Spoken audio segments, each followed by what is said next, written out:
Jauh sebelum nama-nama dewa dari India dikenal di tanah Nusantara, kepulauan ini telah dihuni oleh masyarakat yang hidup selaras dengan alam. Hutan lebat, gunung yang menjulang, sungai yang mengalir tenang, serta lautan luas dipercaya memiliki roh dan kekuatan gaib. Alam bukan sekadar tempat tinggal, melainkan ruang sakral yang harus dihormati dan dijaga keseimbangannya. Kepercayaan utama masyarakat saat itu berakar pada animisme dan dinamisme. Mereka meyakini bahwa setiap benda memiliki jiwa dan kekuatan, baik itu batu besar, pohon tua, maupun mata air. Roh leluhur dianggap sebagai pelindung desa, yang senantiasa mengawasi kehidupan keturunannya. Hubungan dengan dunia roh dijaga melalui ritual, sesaji, dan doa-doa adat. Kehidupan sosial masyarakat Nusantara masih bersifat komunal. Setiap individu hidup dalam ikatan kelompok yang kuat, di mana gotong royong menjadi landasan utama. Kepala suku atau tetua adat dipilih berdasarkan kebijaksanaan dan pengalaman spiritual, bukan semata kekuatan fisik. Mereka dipercaya mampu berkomunikasi dengan roh leluhur dan membaca pertanda alam. Upacara adat memegang peran penting dalam kehidupan sehari-hari. Dari kelahiran hingga kematian, setiap fase kehidupan dirayakan dengan ritual khusus.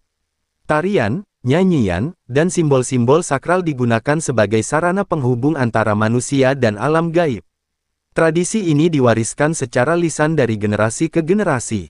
Dalam masyarakat ini, belum dikenal sistem kerajaan besar seperti yang muncul kemudian. Wilayah-wilayah kecil dipimpin oleh kepala suku dengan kekuasaan terbatas. Hukum adat mengatur kehidupan, menentukan apa yang dianggap benar atau salah, dan memberikan sanksi bagi pelanggaran demi menjaga keharmonisan bersama. Pandangan hidup masyarakat Nusantara saat itu sangat menekankan keseimbangan. Manusia tidak diposisikan sebagai penguasa alam, melainkan bagian dari alam itu sendiri. Setiap pelanggaran terhadap adat atau alam dipercaya akan mendatangkan bencana, seperti gagal panen, penyakit, atau musibah lainnya. Meskipun sederhana, kehidupan spiritual masyarakat Nusantara memiliki kedalaman makna. Mereka memahami kehidupan sebagai siklus yang terus berputar, di mana kelahiran, kematian, dan kehidupan setelahnya saling terhubung. Keyakinan ini kelak menjadi titik temu dengan ajaran-ajaran besar yang datang dari luar. Pada masa inilah Nusantara membentuk jati dirinya sebagai tanah yang terbuka namun tetap berakar kuat pada tradisi. Kepercayaan asli ini menjadi fondasi penting ketika pengaruh Hindu mulai perlahan masuk. Ajaran baru tidak datang ke tanah kosong, melainkan bertemu dengan spiritualitas yang telah hidup dan berakar dalam jiwa masyarakat Nusantara. Setelah berabad-abad hidup dengan kepercayaan leluhur yang mengakar kuat, Nusantara perlahan mulai bersentuhan dengan dunia luar. Letaknya yang strategis di jalur pelayaran internasional menjadikan kepulauan ini persinggahan penting bagi para pedagang dari berbagai negeri. Dari sinilah perubahan besar mulai berembus, seperti angin laut yang membawa aroma asing namun penuh daya tarik. Para pedagang dari India datang dengan perahu-perahu besar, memanfaatkan angin muson yang menghubungkan Asia Selatan dengan Asia Tenggara. Mereka berlabuh di pesisir-pesisir Nusantara untuk berdagang rempah-rempah, emas, dan hasil hutan. Hubungan ini pada awalnya bersifat ekonomi, berlangsung damai dan saling menguntungkan. Namun, perdagangan tidak hanya membawa barang dagangan. Bersama kain sutra, manik-manik, dan logam mulia, para pedagang juga membawa cerita tentang tanah kelahiran mereka. Kisah para dewa, hukum kehidupan, dan pandangan tentang alam semesta mulai terdengar di pelabuhan-pelabuhan Nusantara, mengundang rasa ingin tahu masyarakat setempat. Masyarakat Nusantara, yang sejak lama terbiasa menghormati kekuatan alam dan roh leluhur, tidak menolak cerita-cerita baru tersebut. Justru, mereka menemukan kesamaan makna antara kepercayaan lama dan ajaran yang dibawa dari India. Konsep tentang keteraturan alam dan kehidupan spiritual terasa sejalan dengan nilai keseimbangan yang mereka junjung. Interaksi antara pedagang India dan penduduk lokal semakin intens. Mereka tinggal berbulan-bulan menunggu perubahan angin untuk kembali berlayar. Selama masa tinggal itu, terjadi pertukaran budaya secara alami, bahasa, kebiasaan, bahkan cara pandang terhadap kehidupan mulai saling memengaruhi. Para pemimpin lokal, terutama kepala suku di wilayah pesisir, mulai menyadari bahwa hubungan dengan pedagang asing membawa keuntungan lebih dari sekadar materi. Pengetahuan tentang tata pemerintahan, simbol kekuasaan, dan ajaran spiritual dari India dipandang mampu memperkuat wibawa dan kedudukan mereka di mata masyarakat. Meski demikian, pengaruh Hindu belum menyebar luas ke pedalaman. Ia masih berupa benih-benih pemikiran yang tumbuh perlahan, terbatas pada daerah pelabuhan dan kalangan tertentu. Kepercayaan asli tetap menjadi dasar kehidupan masyarakat, sementara ajaran baru hadir sebagai pelengkap yang belum sepenuhnya dipahami. Pada tahap inilah Nusantara berdiri di persimpangan sejarah. Tradisi leluhur yang telah berakar kuat mulai bersentuhan dengan gagasan-gagasan besar dari India. Angin perdagangan tidak hanya menggerakkan layar kapal, tetapi juga menggerakkan perubahan peradaban yang kelak mengubah wajah Nusantara untuk selamanya. Seiring waktu, kehadiran para pedagang India tidak lagi terasa asing bagi masyarakat Nusantara. Pelabuhan-pelabuhan yang semula hanya menjadi tempat singgah kini berubah menjadi ruang pertemuan dua peradaban. Di sanalah percakapan panjang terjadi, bukan hanya tentang perdagangan, tetapi juga tentang cara memandang kehidupan dan alam semesta. Masyarakat lokal mulai mengenal istilah-istilah baru, simbol-simbol asing, serta kisah-kisah yang syarat makna.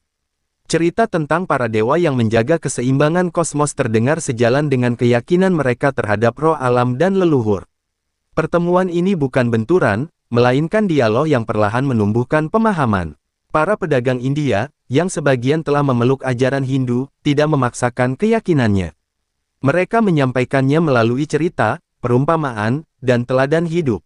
Cara ini membuat ajaran tersebut diterima sebagai pengetahuan, bukan ancaman, sehingga masyarakat Nusantara merasa bebas untuk menyerapnya sesuai kebutuhan mereka. Dalam pertemuan ini, bahasa menjadi jembatan utama. Kata-kata dari bahasa Sanskerta mulai dikenal dan digunakan, terutama dalam konteks upacara dan simbol kekuasaan. Meski belum dipahami sepenuhnya, bahasa ini dipandang sakral dan memiliki kekuatan spiritual, memperkaya khazanah budaya lokal. Para pemimpin lokal semakin tertarik pada konsep-konsep Hindu tentang keteraturan dunia, hukum sebab akibat, dan kewajiban moral. Ajaran tentang Dharma memberi makna baru pada kepemimpinan, di mana seorang pemimpin tidak hanya berkuasa, tetapi juga bertanggung jawab menjaga keharmonisan masyarakat dan alam. Di sisi lain, ajaran Hindu yang masuk ke Nusantara pun mengalami penyesuaian. Nilai-nilai lokal tetap dipertahankan, sementara unsur-unsur baru diserap secara selektif. Proses ini melahirkan bentuk kepercayaan yang unik, berbeda dari Hindu di tanah asalnya, namun tetap setia pada inti ajarannya. Pertemuan dua peradaban ini berlangsung secara perlahan dan alami. Tidak ada perubahan drastis dalam waktu singkat. Namun, benih-benih kebudayaan baru mulai tumbuh, memperkaya cara pandang masyarakat Nusantara terhadap dunia dan kehidupan spiritual. Dari sinilah jalan menuju perubahan yang lebih besar mulai terbuka. Hubungan yang semula bersifat dagang berkembang menjadi hubungan budaya dan spiritual. Pertemuan dua peradaban ini menjadi fondasi bagi tahap berikutnya, ketika ajaran Hindu mulai diajarkan secara lebih sistematis oleh mereka yang mendalami ilmu dan ritual suci. Setelah benih-benih ajaran Hindu mulai dikenal melalui pertemuan budaya di pelabuhan-pelabuhan Nusantara, muncul kebutuhan akan pemahaman yang lebih mendalam dan teratur. Cerita dan simbol yang selama ini beredar dirasakan belum cukup untuk menjelaskan makna ajaran secara utuh. Dari sinilah peran kaum Brahmana mulai hadir dalam perjalanan sejarah Nusantara. Kaum Brahmana dikenal sebagai golongan yang menguasai kitab suci, mantra, dan tata upacara Hindu. Berbeda dengan para pedagang, mereka datang dengan tujuan spiritual. Sebagian diundang secara khusus oleh para pemimpin lokal yang ingin memperdalam ajaran baru tersebut demi memperkuat wibawa dan legitimasi kekuasaan mereka. Kedatangan para Brahmana membawa perubahan besar dalam praktik keagamaan. Upacara-upacara yang sebelumnya bersifat sederhana mulai disusun dengan tata ritual yang lebih teratur. Mantra-mantra berbahasa Sanskerta diperkenalkan, dianggap memiliki kekuatan suci yang mampu menghubungkan manusia dengan para dewa. Para pemimpin lokal melihat ajaran Hindu sebagai sumber kekuatan spiritual dan politik. Konsep raja sebagai wakil dewa di bumi memberi kedudukan sakral bagi penguasa. Dengan bimbingan Brahmana, kekuasaan tidak lagi sekadar hasil kesepakatan adat, tetapi juga dipandang sebagai amanah ilahi. Meski demikian, kaum Brahmana tidak menghapus tradisi lokal. Mereka justru menyesuaikan ajaran Hindu dengan kepercayaan yang telah hidup di tengah masyarakat. Roh leluhur tetap dihormati, namun kini dipandang selaras dengan konsep dewa dan kosmos dalam ajaran Hindu. Pusat-pusat ritual mulai berkembang di sekitar kediaman para pemimpin. Tempat pemujaan sederhana didirikan, menjadi cikal bakal bangunan suci di kemudian hari. Di tempat-tempat inilah ajaran Hindu diajarkan secara bertahap kepada kalangan tertentu, terutama bangsawan dan tokoh adat. Pengaruh kaum Brahmana awalnya terbatas pada lingkungan istana dan elit masyarakat. Namun, dari pusat kekuasaan inilah ajaran Hindu perlahan menyebar ke lapisan masyarakat yang lebih luas. Nilai-nilai tentang dharma, kewajiban, dan keteraturan hidup mulai dikenal secara lebih mendalam. Peran kaum Brahmana menandai babak baru dalam sejarah Nusantara. Ajaran Hindu tidak lagi sekadar cerita yang dibawa angin perdagangan, melainkan telah berakar sebagai sistem kepercayaan yang terstruktur. Dari sinilah jalan menuju lahirnya kerajaan-kerajaan Hindu pertama mulai terbentang, mengubah wajah Nusantara selamanya. Pengaruh kaum Brahmana yang semakin kuat di lingkungan para pemimpin lokal perlahan mengubah pola kepemimpinan di Nusantara. Kekuasaan yang sebelumnya bersifat kesukuan mulai berkembang menjadi bentuk pemerintahan yang lebih terpusat. Pemimpin tidak lagi hanya dipandang sebagai kepala adat, melainkan sebagai sosok yang memiliki kedudukan suci dan legitimasi spiritual. Konsep raja sebagai wakil dewa di bumi mulai diterima. Ajaran Hindu memberikan kerangka baru tentang kekuasaan, di mana seorang raja bertugas menjaga keseimbangan dunia melalui pelaksanaan dharma. Pandangan ini memperkuat wibawa penguasa dan menumbuhkan kesetiaan rakyat, karena ketaatan kepada raja dianggap sebagai bagian dari kewajiban spiritual. Dari proses inilah muncul kerajaan-kerajaan Hindu pertama di Nusantara. Salah satu yang paling awal dikenal adalah Kerajaan Kutai di Kalimantan Timur.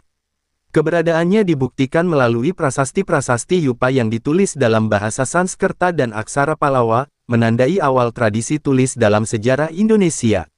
Prasasti Yupa tidak hanya mencatat nama raja-raja Kutai, tetapi juga menggambarkan peran penting kaum Brahmana dalam kehidupan kerajaan.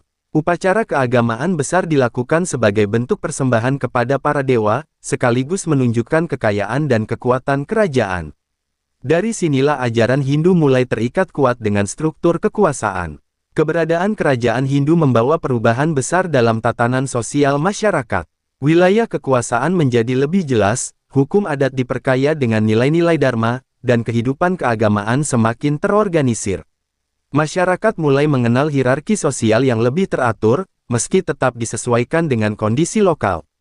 Meski kerajaan Hindu mulai berdiri, kepercayaan asli masyarakat tidak serta-merta hilang. Tradisi leluhur tetap dijalankan berdampingan dengan ritual Hindu. Proses akulturasi ini membuat ajaran Hindu diterima tanpa paksaan, tumbuh sebagai bagian dari kehidupan sehari-hari masyarakat. Keberhasilan kerajaan Hindu pertama menjadi contoh bagi wilayah lain di Nusantara. Para pemimpin lokal melihat bahwa ajaran Hindu mampu memperkuat kekuasaan, menyatukan masyarakat, dan menjalin hubungan dengan dunia luar. Perlahan, pengaruh ini menyebar ke daerah-daerah lain melalui jalur perdagangan dan hubungan politik. Lahirnya kerajaan Hindu pertama menandai titik penting dalam sejarah Nusantara. Ajaran Hindu tidak lagi sekadar kepercayaan yang dibawa dari luar, tetapi telah menjadi fondasi peradaban baru. Dari sinilah perjalanan panjang kerajaan-kerajaan besar Nusantara akan dimulai, membawa warisan budaya yang bertahan hingga berabad-abad kemudian. Seiring berdirinya kerajaan-kerajaan Hindu di Nusantara, ajaran yang datang dari India tidak berkembang secara kaku. Justru, ia berbaur dengan tradisi lokal yang telah hidup jauh sebelumnya. Proses ini berlangsung perlahan, tanpa paksaan, membentuk wajah Hindu Nusantara yang berbeda dari tanah asalnya. Masyarakat Nusantara tidak meninggalkan kepercayaan leluhur mereka.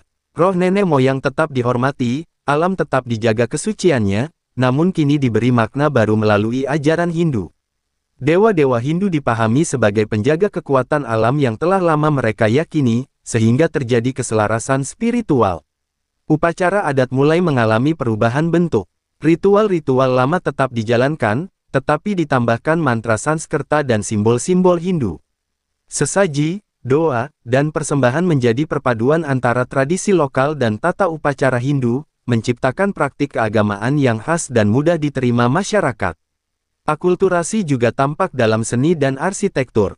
Bangunan pemujaan mulai didirikan mengikuti konsep Hindu, namun disesuaikan dengan bahan dan gaya lokal.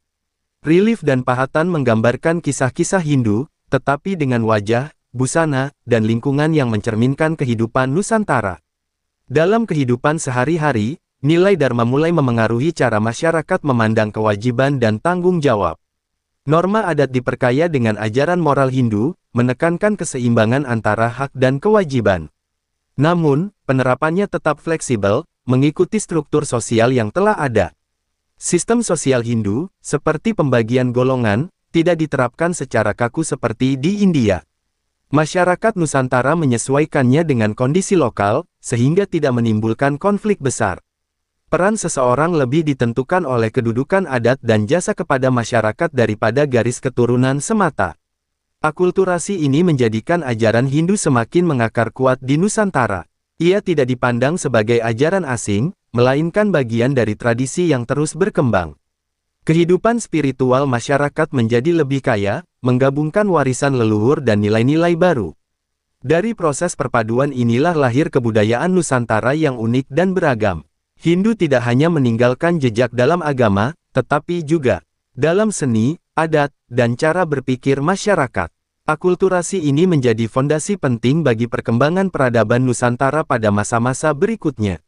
Setelah proses akulturasi antara budaya lokal dan ajaran Hindu semakin menguat, pengaruhnya mulai tampak jelas dalam dunia seni dan sastra Nusantara. Seni tidak lagi sekadar ekspresi keindahan, tetapi menjadi sarana penyampaian nilai spiritual dan ajaran moral kepada masyarakat luas.